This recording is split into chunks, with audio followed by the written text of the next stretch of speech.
Committee of Supply when you are doing allocation. Except on watch. Except on watch.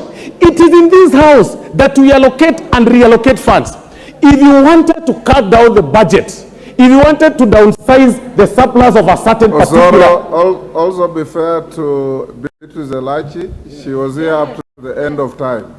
I stand guided, Honorable Speaker. I was, of course, with Beatrice Elachi and Honorable Oluoch.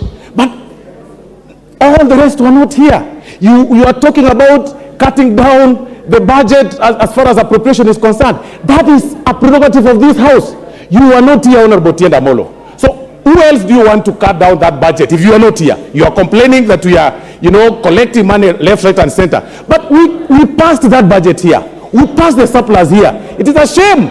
It is a complete shame, Honorable Speaker. And it is important for Kenyans to know that the budget is pushed through your taxes. And that is what the essence of this finance bill is all about. The budget... Give him 1 minute. Thank you, Honorable Speaker. It is through this finance bill that we are able to display where collection of money, collection of revenue is going to come from. When we passed the budget yesterday, we are justifying our collection, our source of income through this finance bill.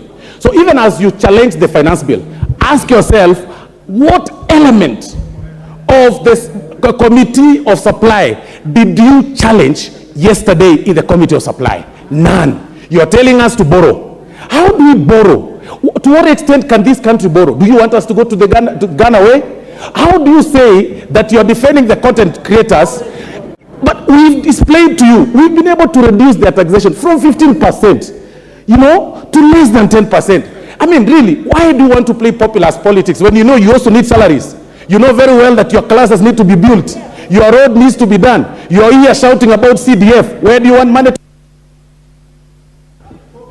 The Honorable Dr. Jackson Kosgei.